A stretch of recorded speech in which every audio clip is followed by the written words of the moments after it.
We are live for another CEO Wisdom Pod today with Drake Scifers. He is CEO at Content Gym. Really excited to have him on. Last time we had a great convo. Drake's a deep thinker, independent thinker, and really glad to have him in today. Drake, can you tell us a bit more about what you do nowadays and a bit more about your businesses? Sure. So at Content Gym, we view content kind of differently than a lot of people. We view it kind of like going to the gym, something that's done consistently, something that's done often, and something that you'll get better at the more that you do it. And so versus other agencies, they kind of treat content like a derivative of the film industry where it happens infrequently. We pretend that business owners are professional actors and that they're going to be able to deliver their lines perfectly and with feeling. We kind of look at it like conversations like the ones that you and I are having now are just better at bringing out all the great ideas and great thoughts that CEOs, executives, and leaders have. And so we treat content that way, whether it's doing short form content, kind of like you'd see on Instagram or TikTok, or whether that's helping people launch podcasts. And so we've enjoyed a lot of success doing it. And so, yeah, we just think content is going to be, or at least I think content is going to be a really integral part of any business in the future with all the things that AI is doing right now when it comes to actually being able to discover things. So, yeah. I'm laughing because even if they try acting, they're such bad actors that it makes good content impossible. I mean, Yeah. they don't even know how to act. That's probably a lyric in a rap song, by the way. But glad that you're doing that. And that's also my philosophy. It's really conversational. It's go with the flow, have some kind of prep. Maybe if you want to reassure your anxious brain, have an outline in front of you of notes, but as soon as you hit master's level, think it's just time to use your brain, being the present. I've been looking at a bunch of tools to try to make these interview better. Nowadays it's just probably researching great questions and A/B testing them on people. I use ChatGPT and Claude to get these great questions, write them a specific prompt. I don't want to be soft, I want to be controversial, conversational, not too controversial, but you know what I mean, spicy. And I want to ask them something that they haven't been asked before. So also I think that podcast, generally speaking, for example, this audio visual style is kind of boring. Maybe there could be like a video of some kind playing an AI detecting my words and playing something. But would that distract the guest is my question. Do you feel that adding like too much colors and noise and entertainment would probably distract me and you from getting the point across? No, I don't think so, because I think it'd be difficult if you were doing it live just because of, you don't know what the AI is going to pull up. But if you were to do it in like a recorded fashion, I think that, I mean, if you watch any sort of news, which a lot of times is covering different things, they will have B-roll and other stuff that happens. So I think that especially if it's an additive thing, if it adds extra context to the situation, just kind of depending on what you're talking about, I do think that adding that could be helpful. I think that it's kind of this delicate balance, right? We see in traditional video making, everything was about B-roll and an establishing shot and all of that, but that was just filler. And so it's been kind of interesting to see how early on videos had all that filler put in to tell a story, but really for the average user, it distracted from the message, right? And so we've seen with short form how it's made everything really concise. And so conciseness has been valued, being able to get something across in 30, 60, 90 seconds. But I do think that kind of what you're alluding to is that as we learn how to be able to be more concise with things, we will also start to go back upstream and add in some more creative elements to it that can help enhance things, right? I mean, we've all watched those videos, especially in short form, where you've got a funny meme or a funny GIF that plays to add emphasis to whatever someone's saying. And so I do think that visual surprise is something that AI is going to get better at. It's going to be better once we have, let's say, more open libraries or more subscription libraries where you can pull that stuff in real time. So yeah, I think that's going to be really exciting when it comes to content creation just in the future. And at some point, I could see you doing that with the podcast. I could see you doing that and adding that with the podcast. And to follow up on your other point about, interest, I think that it does matter, having those good questions that you can ask. But I think it's really the follow-up question, right? Because I've been on some podcasts where the person literally like found my bio and just asked me very basic questions. And then in that bio, there were, it was a pod match profile. There were literal specific questions that are like, hey, what are some questions that you would like to ask? And they just ask those questions as opposed to like actually being curious and asking follow-up. And I think the gold really comes out in those secondary and tertiary questions that follow up and dig deeper than, wading into the kid section of the pool. Hell yeah. And then blending it with my database and coming out with a wild questions, which I like doing. I can't guarantee I'm going to ask you those because my brain doesn't have caffeine yet, but let's see how quick this coffee can come into me. The challenge of this video AI company would kind of be huge because it's live, right? So I imagine just huge GPUs that from vocal to transcript, then they would have to not mess up the translation. I think they're already good. In real time, maybe a bit less. Well, would there be hallucinations? Some of them have that under control, but most of them hallucinate, whether it's Hugging Face, whether it's Claude, whether it's GPT. Then, yeah, we could flash the GIFs, we could flash the videos, but it would be cool if it would be like in real time, right? Like popping over your shoulder and you're doing like this, and then like you have two things on your hands. That'd be quite cool. So I really see like the future of edition in real time. I don't think we're that far away from that. Might just be a GPU and budget question. The question thing, I'm curious, other than like being present and like we said, consulting your own database and then cutting off with a great question, how do you go with ask your better questions? You listen to other pods, do you ask GPT, or are you just being in the present? I think it's a balance. I think that it's helpful. So my last business, in my last business that I had, while I was kind of in a real heavy growth phase, I was doing a lot of some outdoor work, and I listened to just tons of podcasts. So I'm kind of like a crazy consumer. I listen to my podcasts at 3x and my audiobooks at 3x. And so I think that there is a certain amount, kind of like you mentioned, of listening to other podcasts to hear how good questions are asked. I think it's also, if you're reading audiobooks and listening, you have a variety of lenses. So every book you read, if you think of that as a lens where you're able to put on your face and kind of view reality through that lens, through the lens of the author. Now take that and replicate that across, several hundred books that you're able to read, or tens or whatever. If you read 50 books in a year, now you've got 50 different lenses that you can see the world in. So when you're talking to somebody, it's not that hard to project into each of those different types of lenses based on the different things that they're talking about. And so I think it is a combination of being present, but it's being present with a built database in your head of different lenses to view the world. And so that way you can ask questions and tease out, how do they really, if they're asking a question about, if they're talking about the way that they run the business, right? And the way that they do lead generation. Right. If you've read several marketing books, you'd be like, well, so how do you think about lead generation? Are you trying to do warm leads? Are you trying to do like, Facebook leads? Are you trying to do cold email outreach? Are you trying to do magnetic marketing that pulls things in from, putting out valuable content to everybody? By being able to ask those questions, I'm not doing that because, oh, Drake's so smart. I'm doing that because I've read and I've researched and I've understood lots of things. But now I just have it there ready to retrieve and put it out in front of the conversation because of the prompts that the person across the screen or the table is giving me. Love this, man.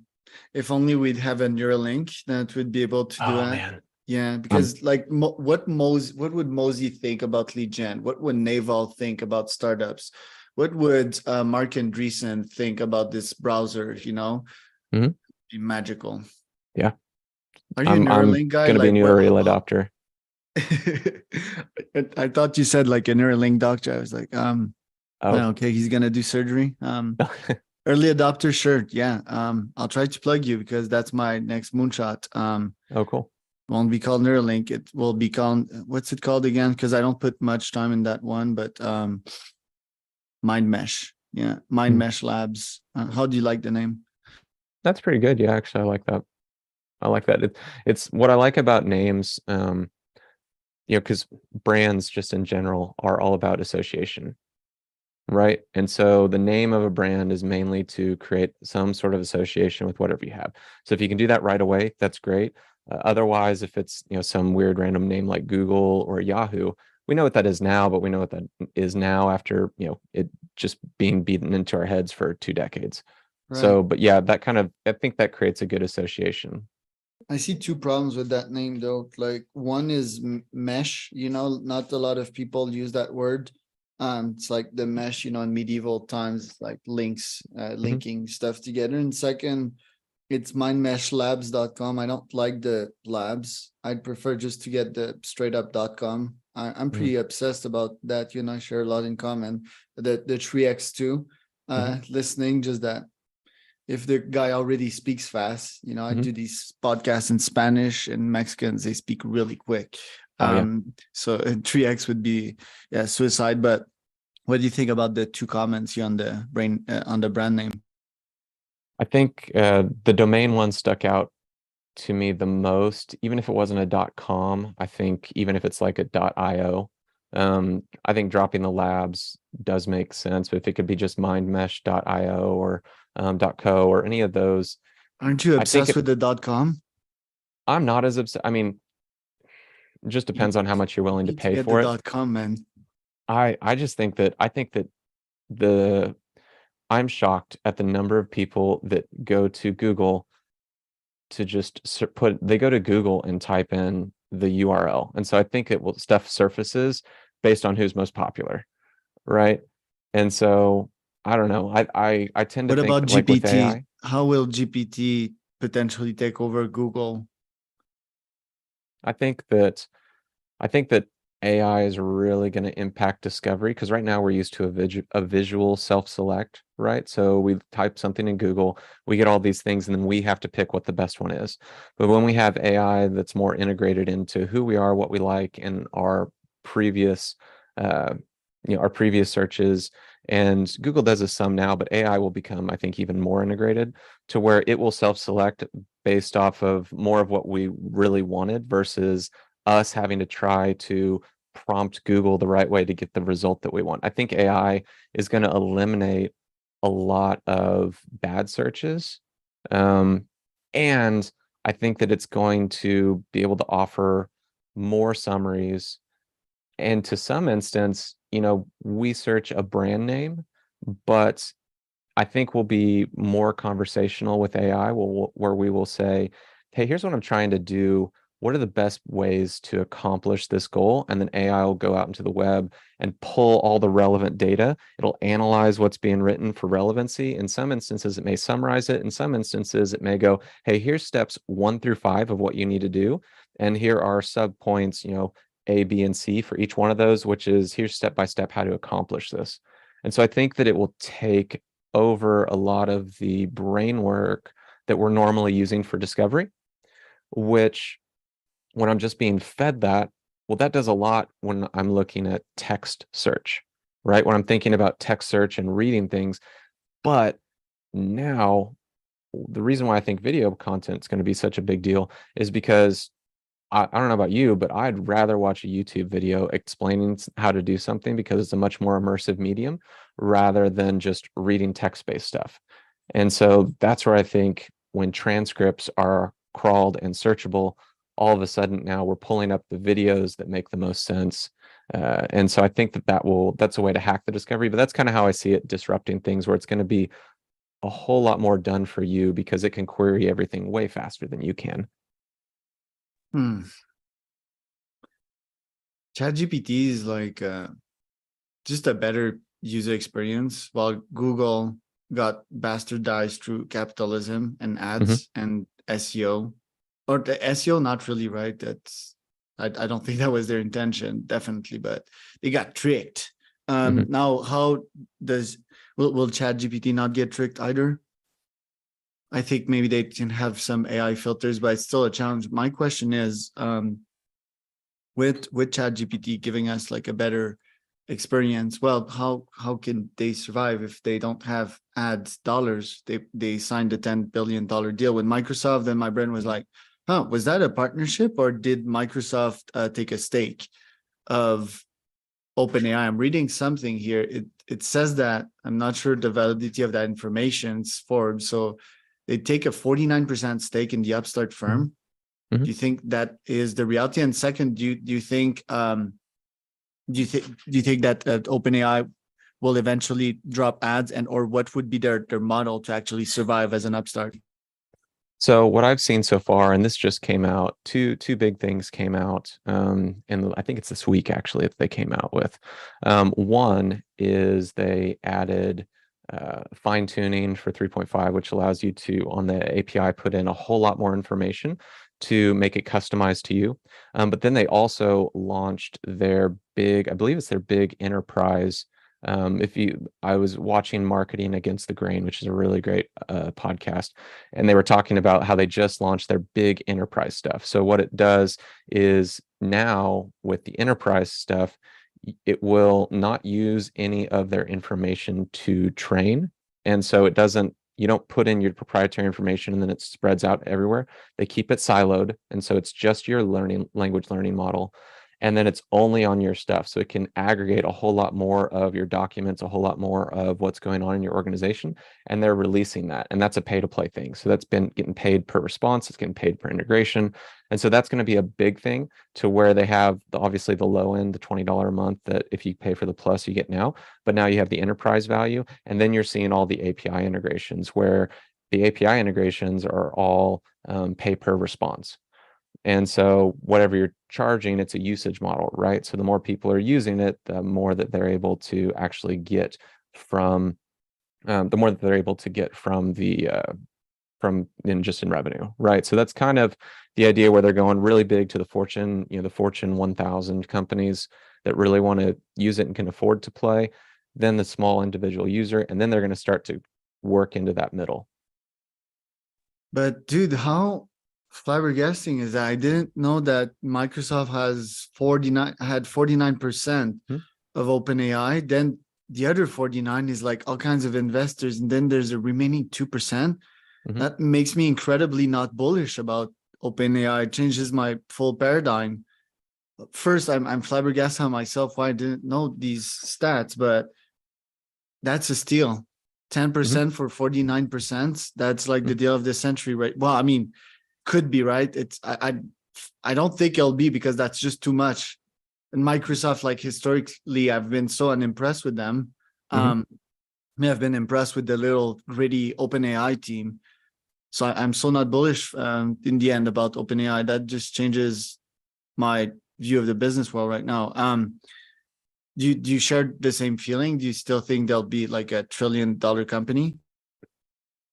I think it depends. Obviously Microsoft has their own ideas on where that'll go. I think the integration with Office and Teams puts you into, at some point now, Microsoft Office becomes infinitely more valuable, because if you can think about having all your chatbots, having all your Word docs written for you, having your email stuff written for you, having Excel sheets where you can have real-time analysis done by large language models, as to, just the possibilities for Microsoft Office are pretty significant. And that's going to increase revenue for Microsoft and what they're doing. As far as it relates to, I don't know if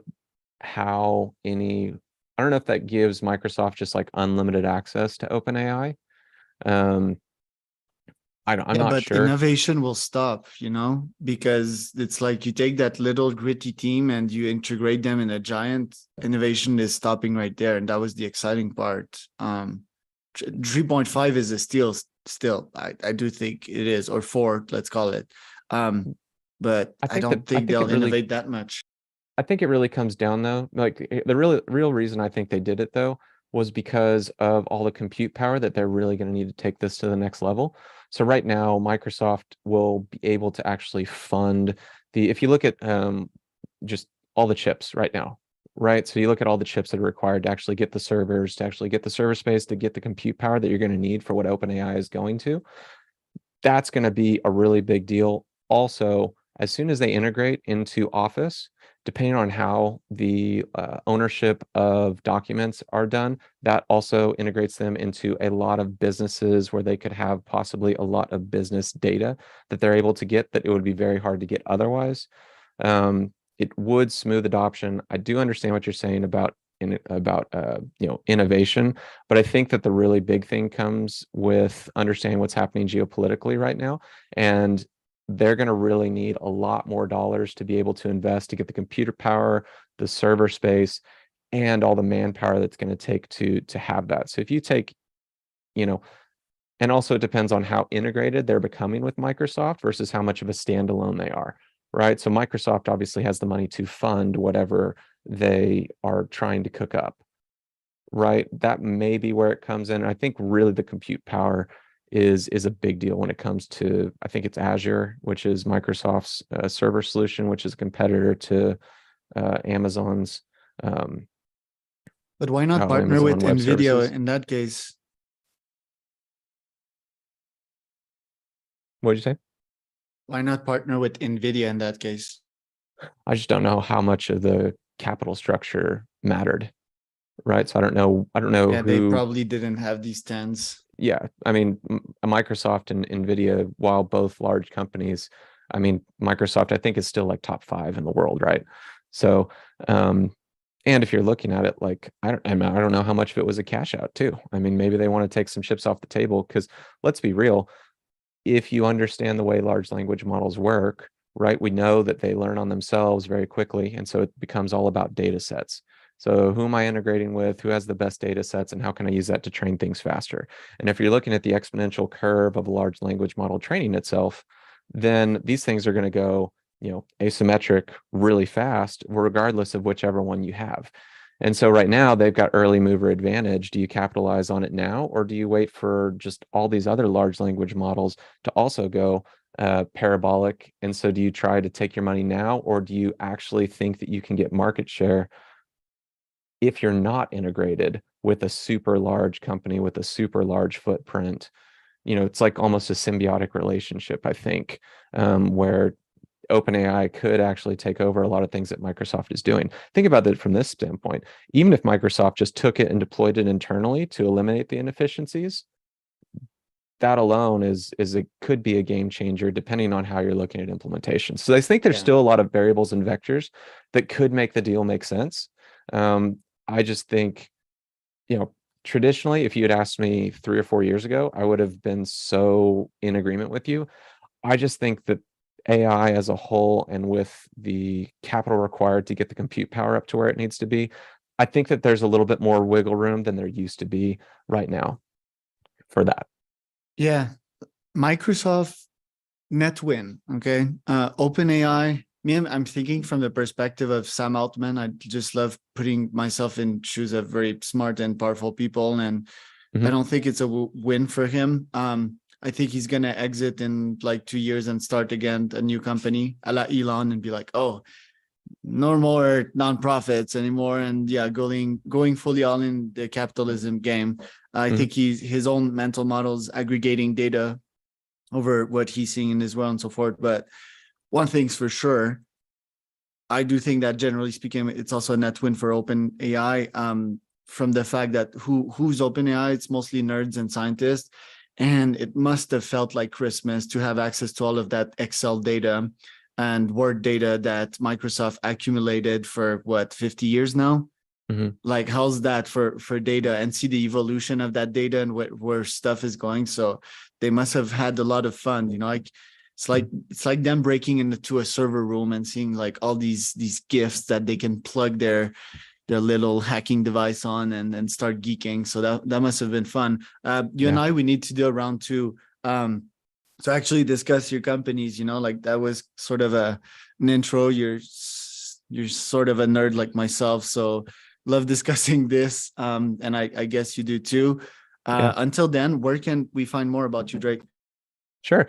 Anybody who wants to find out more about me, you can connect with me on LinkedIn. It's probably the best place to connect with me. It's just Drake Scifers on LinkedIn. That's where I connect with a lot of people and talk about stuff. If you want to check out our website, it's contentgem.tv. But if you want to connect with me, LinkedIn's probably the best place. There you go.